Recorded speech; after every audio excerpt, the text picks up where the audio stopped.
Hello नमस्कार, आप सभी का बहुत बहुत स्वागत है आपकी फेवरेट क्लास जिसका नाम है द 10 मिनट स्टडी शो।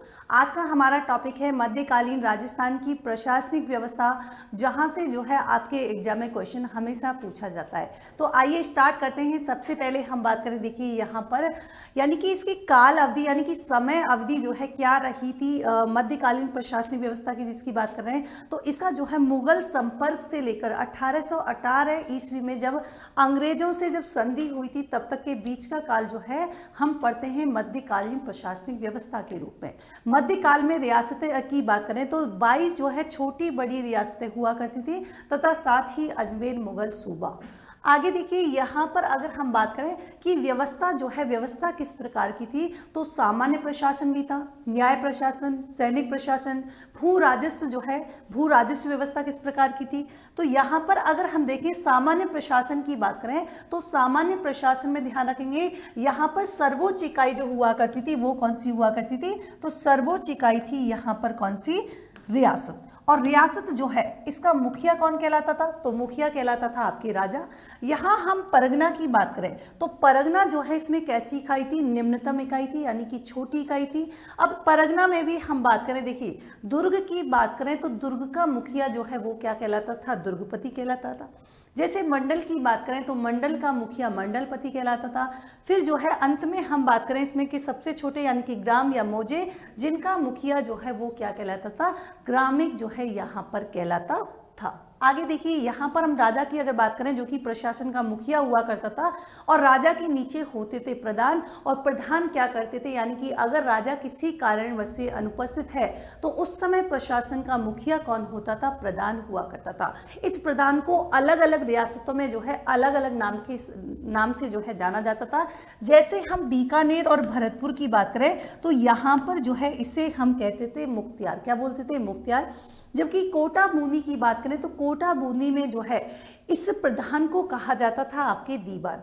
वहीं हम जयपुर की बात करेंगे तो जयपुर में जो है हम इसे किस नाम से जानते थे, तो मुसाहिफ के नाम से जाना जाता था।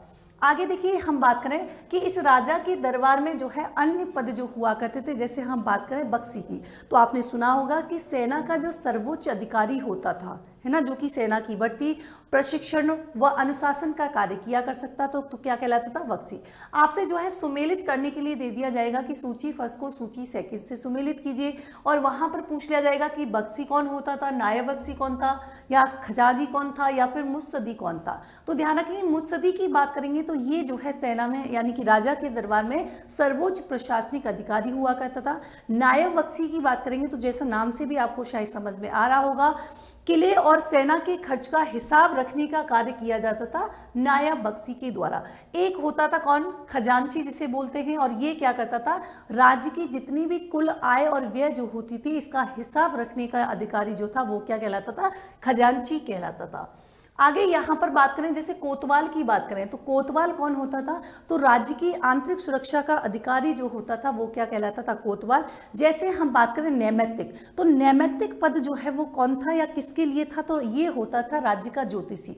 इसके अलावा अगर हम बात करें जैसे सिकदार की, तो सिकदार क्या किया करता था, गैर सैनिक कर्मचारी का जो है विवरण यहाँ पर रखने का कार्य इसके द्वारा किया जाता था। जैसे दरोगा ए डाक चौकी की बात करें तो ये हुआ करता था डाक प्रबंध अधिकारी। जैसे कुछ और पद की बात करें, जैसे हम यहाँ पर बाक्यानवीस देखें तो सूचनाओं का आदान प्रदान जिस व्यक्ति के द्वारा किया जाता था वो क्या कहलाता था, बाक्यानवीस कहलाता था। जैसे ड्योढ़ीदार की, ये जो है अभी आपके एग्जाम में भी पूछा गया था, ये ड्योढ़ीदार जो है ना, आरएस मेंस में क्वेश्चन पूछा गया था। तो ड्योढ़ीदार जो है ये किससे संबंधित अधिकारी हुआ करता था, तो ये करता था राजमहल की सुरक्षा और निरीक्षण से संबंधित अधिकारी हुआ करता था। आगे हम बात करें मीर मुंशी की, तो मीर मुंशी जो है ध्यान रखेंगे कूटनीतिक पत्र व्यवहार करने वाले अधिकारी को कहते थे मीर मुंशी। आगे देखिए यहाँ पर हम बात करें कि यहाँ पर सामंत, या मैं कहूँ जागीरदार, या मैं कहूँ ठिकानेदार, या इसी को मैं बोलूँ फ्यूडल व्यवस्था जो है यहाँ पर देखने को मिलती थी। अब जैसे जागीर की हम बात करें तो जागीर जो है यानी कि क्या है, फारसी भाषा का एक शब्द है जो कि जय प्लस गीर शब्द से मिलकर बना है। अर्थ क्या होता है, तो ध्यान रखेंगे राजा के द्वारा प्रदत्त यानी कि राजा के द्वारा प्रदान की ऐसी भूमि जिस पर कर वसूल करने का क्या हो, वैधानिक अधिकार प्राप्त हो। यहाँ पर बात करें मुखिया की, है ना, तो मुखिया कौन था, तो मुखिया होता था जागीरदार, या हम बात करें सामंत। यहाँ पर सामंत व्यवस्था की शुरुआत जो है, ध्यान रखिए शुरुआत कब से मानी जाती है, तो अधिकांश इतिहासकारों का कहना है कि ये जो शुरुआत है वो गुप्त काल से शुरू होती है। आगे हम चर्चा करें कि विशेषताओं की बात करें कि विशेषता क्या थी इसकी, तो ये जो है हम कह सकते हैं कि सामंत और राजाओं के बीच जो है परस्पर सहयोगी प्रकृति के थे यहाँ पर। दूसरी हम बात करें जैसे राजा सामंत के क्या करता था, विशेषाधिकारों का सम्मान किया करता था।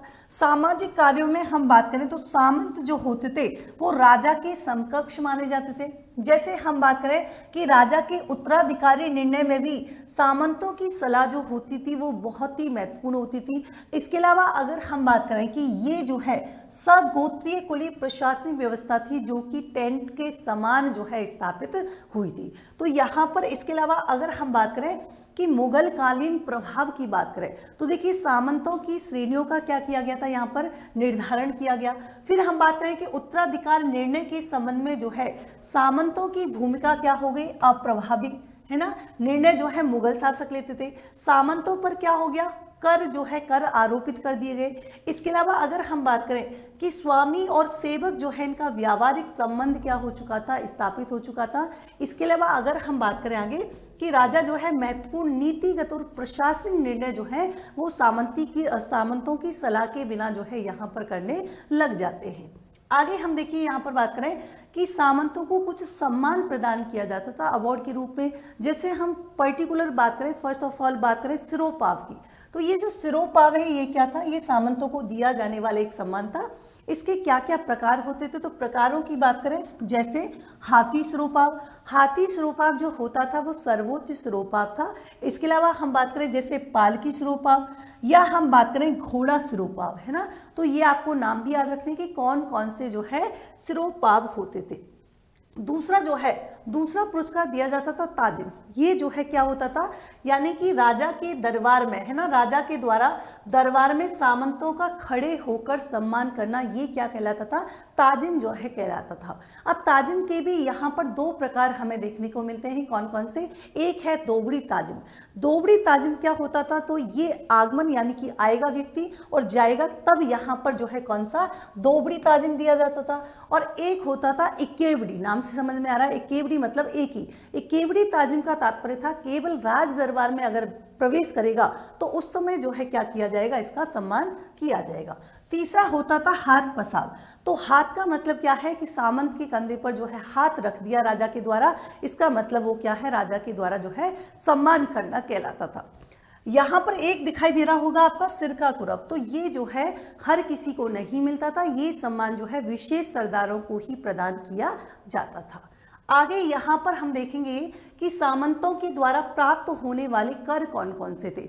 तो यहाँ पर एक जैसे आपने बहुत ही फेमस नाम सुना होगा जिसे हम उत्तराधिकारी शुल्क के रूप में जानते हैं। तो उत्तराधिकारी शुल्क की हम बात करें तो ये नए शासक बनने के समय, मान लीजिए कि राजा जो है यानी कि जब नया जो है पद पर नियुक्त होता था, या मैं कहूँ जिसका राज्यरोहण होता था, तो उस समय जो है एक शुल्क लिया जाता था जनता से, कौन सा, उत्तराधिकारी शुल्क। मेवाड़ में जो है अन्य नाम की बात करें तो इसे हम बोलते थे तलवार बंदाई। मारवाड़ की बात करें तो यहाँ पर पेशकशी और इसे बोलते थे हुक्मनामा। अच्छा, एक क्वेश्चन जो है आपके एग्जाम में कई बार पूछा गया है और एग्जाम के दृष्टिकोण से बहुत ही इंपॉर्टेंट हो जाता है, क्या हो जाता है कि ऐसी जो है कौन सी रियासत थी जहां पर उत्तराधिकार शुल्क नहीं लिया जाता था, तो आंसर आपकी क्या हो जाएगा, जैसलमेर। एक दूसरा हम बात करें यहाँ पर टैक्स की, तो एक यहाँ पर होता था रेक, और रेक जो है वो किस पर, तो जागीर की जो है वार्षिक आय पर लिया जाने वाला टैक्स था। यहाँ हम बात करें चाकरी, तो चाकरी जो है युद्ध और शांति के समय लिया जाने वाला करता नजराना। तो आप सभी को पता है जब शादी में जाते हैं तो नजर टाइप इस तरीके से उतारते हैं, तो नजराना जो है ये कब, तो ये दिया जाता था आपके शादी पर, विवाह के समय। तो सामंतों की श्रेणियां की बात करें तो ये देखिए आपके मेंस के लिए भी इंपॉर्टेंट हो जाता है और प्रीलिम्स में तो है ही, जितने भी प्रतियोगी परीक्षा हैं उन सभी में जो है महत्वपूर्ण भूमिका रहती है। जैसे मेवाड़ की बात करें कि मेवाड़ में जो है सामंतों की श्रेणियां कितनी थी, तो पहली बात तो मेवाड़ के राजा का नाम भी आपको ध्यान रखना है उस समय, अमर सिंह द्वितीय। अब यहाँ पर 3 श्रेणी हुआ करती थी मेवाड़ सामंतों की, कौन कौन सी? पहली थी आपकी प्रथम श्रेणी, जिससे हम बोलते हैं क्या? उमराव, है ना, उमराव इन्हें कहा जाता था। और ये उमरावों की संख्या जो है, या मैं कहूँ प्रथम श्रेणी में जो है कितने शामिल होते थे? 16। द्वितीय श्रेणी की बात करें तो द्वितीय श्रेणी में जो है यहाँ पर कितने? 32 आपको ध्यान रखना है। तृतीय श्रेणी की बात करें, ये जो है क्या कहलाते थे? गोल के सामंत जो है यहाँ पर होते थे। आगे हम देखिए बात करें मारवाड़ की, तो मारवाड़ में जो है सामंतों की श्रेणी की अगर बात करेंगे तो यहाँ पर 4 प्रकार हमें देखने को मिलते हैं। जैसे फर्स्ट ऑफ ऑल अगर हम बात करें राजवी की, तो यानी कि राज परिवार की 3 पीढ़ियों से संबंधित जो है होते थे कौन? आपके राजवी, है ना। अब जो है ये देखो, ये भी ध्यान रखेंगे कि ये रेख, हुक्मनामा और चाकरी से जो है मुक्त होते थे। दूसरे होते थे सरदार, इस सरदार होते थे यानी कि ऐसे सामंत जो कि राज परिवार से संबंध नहीं रखते थे। तीसरे होते थे गयानत, और ये गयानत कौन से थे? यानी कि बाहर से आए हुए सरदार, है ना, बाहर से आए हुए सरदार जो है ये क्या कहलाते थे? गयानत। और ये बहुत ही इंपॉर्टेंट है मुतसद्दी। मुतसद्दी जो है ये कौन सा था? तो ये जागीर प्राप्त अधिकारी वर्ग था। आगे देखिए हम बात करें आमिर की बात करें तो आमिर में जो सामंतों की श्रेणी है वो 12 कोटड़ी में वर्गीकृत थी। प्रथम कोटड़ी की बात करेंगे, है ना, प्रथम कोटड़ी या राजावत, इसमें जो है निकट संबंधी होते थे। और अन्य कोटड़ियां की बात करें तो जैसे नाथावत हो गया, खंगारोत हो गया, बांकावत हो गया। फिर अगर हम अन्य सामंत की बात करें, है ना, तो अन्य सामंत में ये भी आपके देखिए, ये भी आपके क्वेश्चन पूछा गया था, भौमिये और ग्रासिया क्या होते थे?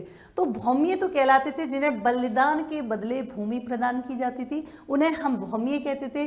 ग्रासिया कहते थे जिनको सैनिक सेवा के बदले भूमि दी जाती थी। आगे यहाँ पर अगर हम चर्चा करें कि कोटा की बात करें, है ना, तो कोटा में जो है मुख्य सामंत कितने थे? 30 हुआ करते थे, जिनमें हाड़ा राजपूत जो है सर्वाधिक मात्रा में थे। यहाँ पर हम बात करें, देखो, एक होते थे देश के सामंत और एक होते थे दरबार के सामंत। देश के सामंत यानी कि जिनको राजकीय सेवा के बदले जागीर प्रदान की जाती थी। और इस देश के सामंत की भी बात करें, जैसे इनमें होते थे आपके कौन से? देशती, जो कि राज्य में रहकर रक्षा करते थे। दूसरी हम बात करें हजूर थी, ये जो है राजा के साथ राज्य से बाहर जो है सेवा देने का कार्य करते थे। एक होता था जूरथी, जूरथी क्या कहलाते थे? यानी कि दरबार के साथ साथ क्या करते थे? ये मुगल सेवा करते थे। एक मैंने बता दिया दरबार के सामंत। यहाँ पर देखिए बात करें बीकानेर की, तो बीकानेर में एक तो प्रथम श्रेणी जिनमें जो है राव बीका के परिवार से संबंधित होते थे। एक होती थी द्वितीय श्रेणी जिसमें जो है अदर यानी कि ब्लड रिलेशन वाले यानी कि अन्य रक्त संबंधी सामंत होते थे। एक होती थी तृतीय श्रेणी। तृतीय श्रेणी क्या थी? इसमें राठौड़ों के आने से पहले जो रहने वाली जातियां थी वो इसमें शामिल होती थी। आगे अगर हम चर्चा करें जैसलमेर की, तो जैसलमेर में सामंतों की श्रेणियां के समय जो है कौन राजा था? याद रखना है, तो ये जो है हर्राज के समय जो है इनकी श्रेणियों को कौन कौन सी थी? तो एक तो डाबी थी और एक कौन सी थी? आपकी जीवड़ी थी। आगे यहाँ पर हम कुछ और बात करें कि हमारे सामंतों के जो विशेषाधिकार थे, अभी हमने साथ में बात भी की थी। जैसे हमने ताजिम की बात की, जैसे बाहा की बात की, तो ये ताजिम हम पहले भी कर चुके हैं, तो आपके मेंस के लिए भी अच्छा क्वेश्चन है ये। तो बाहा की बात करें तो ये जो है सामंतों का जब आगमन होता था तो राजा के घुटनों से क्या करता था? अपनी तलवार छूता था और राजा उसकी पीठ थपथपाता। अगर आपने कोई पुराना सीरियल देखा हो या फिर किसी मूवी वगैरह में देखा हो तो वहां पर जो है इसी तरीके से दिखाया जाता है कि सामंत आता है और राजा के घुटनों से क्या करता है? अपनी तलवार को छूता है और राजा जो है उसकी पीठ थपथपाता है। इसको हम क्या बोलते थे? बाहा बोलते थे। सिरोपाव की हमने बात की, यानी कि यहाँ पर जो है विशेष वस्त्र या आभूषण जो है यहाँ पर दिए जाते थे। हाथ कुरव की बात करें तो एक हाथ जो है सामंत के कंधों पर रखा जाता था और दूसरे हाथ को हृदय के पास लगाता था, तो ये इसके विशेषाधिकार थे। एक होता था सिर का कुरव, ये मैंने अभी बात की थी कि विशेष सरदारों को प्राप्त था जो कि सरदारों से ऊपर बैठा करते थे। आगे हम चर्चा करें, यहाँ पर देखिए, यहाँ पर आपको दिखाई दे रहा होगा, अगर आप हमारे आरएस प्रीलिम्स यानी कि 2024 है ना, इसमें क्या है, हम आपको 5000 प्लस MCQ जो है इसमें प्रोवाइड करेंगे और यहाँ पर 2 बैच यहाँ पर चलने वाले हैं। एक होगा हमारे स्टैंडर्ड बैच जिसकी फीस रखी गई है 3000 रुपये और एक है हमारे प्राइम बैच जिसकी फीस है आपकी 5500 रुपये। तो आप जो कोई उत्कर्ष प्लेटफॉर्म से जुड़ना चाहता है तो डिस्क्रिप्शन में लिंक दी गई है, वहाँ से जो है आप और इसको जो है कर सकते हैं। और एक जो बच्चा यहाँ से है, जयपुर से है, तो हमारे कल 24 नवंबर को जो है क्या है, सेमिनार रखा गया है, तो सेमिनार में भी जो है आप लोग आ सकते हैं। आगे देखिए, यहाँ पर हम बात करें न्याय प्रशासन की बात करें, तो न्याय प्रशासन में यहाँ पर उस समय सर्वोच्च अधिकारी जो होता था, या मैं कहूँ केंद्र में जो व्यक्ति होता था, सर्वोच्च केंद्र में व्यक्ति जो होता था वो कौन होता था, तो वो होता था राजा। ठीक है, अब यहाँ पर ध्यान रखेंगे कि राजा के नीचे यानी कि बात करें तो यहाँ पर एक तो खालसा भूमि का न्याय जो सीधे राजा के कंट्रोल में होती थी, और एक होता था जागीर भूमि का न्याय। अब यहाँ पर जो है नीचे बात करेंगे, प्रमुख की बात करेंगे, तो इसका प्रमुख होता था कौन, आपके हाकिम, कई बार एग्जाम में पूछा भी गया है। फिर नीचे हम बात करें ग्राम में होता था कौन, आपके ग्रामिक, तो यानी कि ये इसके पास और ये इसके पास, और ये जो है सीधे राजा के पास अपील करेगा। अब यहाँ पर जागीर भूमि की बात करें तो यहाँ पर जो है प्रमुख यानी कि सामंत, जिन्हें शरण का भी अधिकार था, और इसके नीचे यानी कि ग्राम, जिसका मुखिया ग्रामिक यानी कि ग्राम पंचायत है। आगे यहाँ पर देखेंगे जातीय पंचायत और ग्राम पंचायतें की बात करें तो ये क्या होता था, यानी कि छोटी चोरी व सामाजिक अपराधों का निर्णय करती थी, ये जातीय पंचायतें होती थी। और मृत्युदंड एवं बड़े अपराध का निर्णय जो है वो किसके द्वारा, तो वो राजा के द्वारा किया जाता था। न्याय का आधार क्या होता था, तो परंपरागत सामाजिक और धार्मिक आधार पर जो है न्याय का आधार रखा गया था। मुकदमों का यानी कि लिखित रिकॉर्ड कोई नहीं रखा जाता था।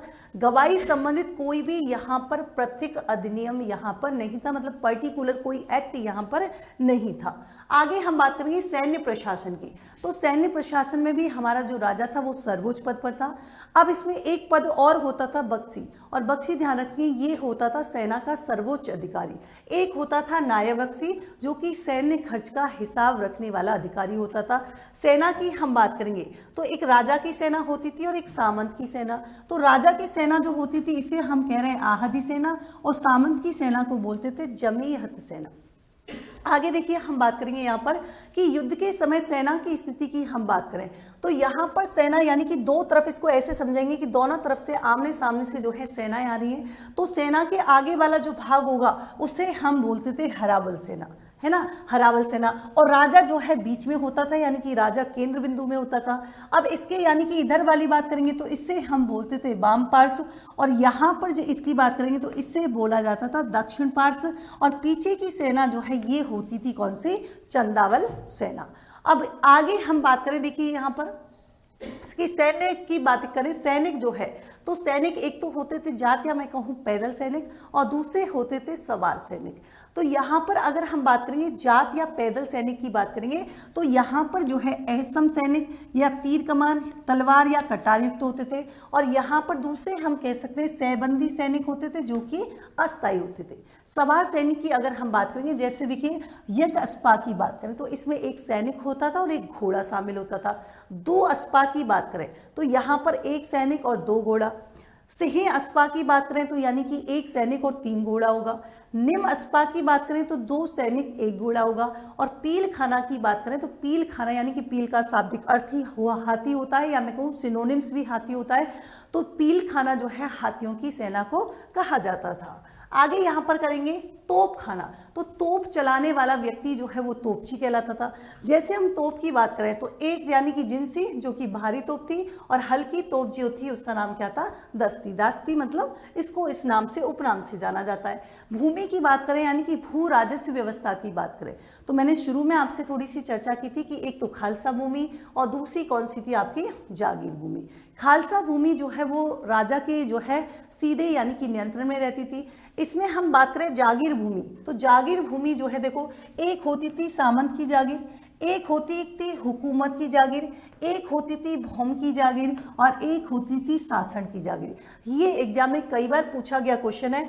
तो सामंत की जागीर की बात करें तो ये वंशानुगत होती थी, और यहाँ पर कह सकते हैं कि कर योग्य होती थी, और ये जो है रक्त संबंधियों को प्राप्त होती थी। हुकूमत की जागीर की बात करेंगे तो यहाँ पर ये अवंशानुगत होती थी, और साथ ही हम कह रहे हैं कर योग्य होती थी, और ये केवल जो है मुद्द सीधी को प्राप्त होती थी। तीसरी हम बात करें भौम की जागीर, तो ये जो है सेवकों को प्राप्त होती थी, हाँ, या हम कहें अवंशानुगत और जो है कर योग्य होती थी। सासड़ की जागीर की बात करें तो इस पर जो है कोई टैक्स पे नहीं होता था और ये जो है शिक्षित या मैं कहूँ शिक्षा एवं धार्मिक व्यक्तियों को जो है प्राप्त होती थी। कौन सी? सासण की जागीर। आइए यहाँ पर हम चर्चा करें, जैसे किसान की बात करें तो यहाँ पर किसान भी हम बात करेंगे, एक तो बापीदार किसान और दूसरे थे गैर बापीदार किसान। अब ये बापीदार किसान कौन थे? तो ये जो है स्थायी भू स्वामित्व वाले थे और वंशानुगत जो है भूमि का पट्टा। गैर बापीदार तो आप नाम को समझ में आ रहा है, यानी कि ये केवल कैसे थे? खेतीहारी मजदूर थे, यानी कि केवल और केवल जो है मतलब परमानेंट नहीं थे। यहाँ पर भू राजस्व या लगान निर्धारण की विधियों की बात करें तो आप सभी ने सुना होगा लाठा। ये लाठा क्या होता है? लाठा में भी कई चीजें होती है, जैसे एक होती है लंक बटाई। तो लंक बटाई क्या होती है? तो ये जो है पुली के आधार पर। खेत बटाई क्या होती है? खेत बटाई का मतलब होता है कि खड़ी हुई फसल, है ना, यानी कि खड़ी फसल में क्या करना? भूमि बांट कर। अब रास बटाई की बात करें तो फसल निकालने के बाद जो है ना, कौन सी बटाई होती है? रास बटाई होती है। जैसे कुंता की बात करें तो कुंता, ये भी आपके आरएस में पूछा गया क्वेश्चन है। कुंता का मतलब होता है कि खड़ी फसल में, यानी कि हमने एक खेत में देखा कि वहां पर जितनी भी फसल आपको दिखाई दे रही, मान लो गेहूं है, तो उस गेहूं के उपज को देखते हुए, है ना, खड़ी फसल को देखते हुए हमने इतना लगाया कि इसका प्रोडक्शन इतना होगा, तो हमने एक अनुमान लगाया। तो यानी कि खड़ी हुई फसल के उत्पादन पर एक अनुमान लगाया जाता था, उसे हम क्या बोलते हैं? उसे हम बोलते थे कुंता। इजारा की बात करें तो लगान वसूली की ठेका पद्धति जो होती थी वो इजारा होती थी। एक होती थी मुकाता। मुकाता जो है नगद रूप में लगान की वसूली। अगर हम बात करें घुघरू या हम बात करें बीज बराड़ की, तो ये बीज बोने की मात्रा के आधार पर जो है इस भू राजस्व का निर्धारण किया जाता था। आगे हम बात करें जैसे जप्ती हो गई, जैसे डोरी हो गई, तो ये भी क्या है? भू राजस्व की जो है विधियां हैं। आगे हम चर्चा करें, देखिए यहाँ पर मध्यकालीन जो है शब्दावलियां हैं, कुछ टर्मिनोलॉजी है जो कई बार आपके एग्जाम में पूछ ली जाती है। जैसे हम बात करें, देखिए मीसलदारी की, तो मीसलदारी जो है क्या थी? इसका शाब्दिक अर्थ क्या है? यानी कि राज दरबार में जो पंक्तिबद्ध बैठने की जो व्यवस्था थी, क्या कहलाती थी? मीसलदारी। रेख की बात करें तो ठिकाने की जो है अनुमानित वार्षिक जो है क्या है? राजस्व। आगे हम बात करेंगे खरीता। ये खरीता जो है काफी इंपॉर्टेंट है, एग्जाम में पहले पूछा भी गया है।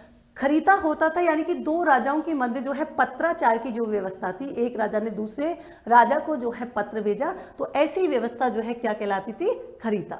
आगे हम बात करेंगे अड़सठा। अड़सठा जो है वो क्या कहलाता था? जयपुर राज्य का यानी कि भूमि रिकॉर्ड दस्तावेज जो है वो क्या कहलाता था? अड़सठा। आगे हम बात करेंगे मंसूर की।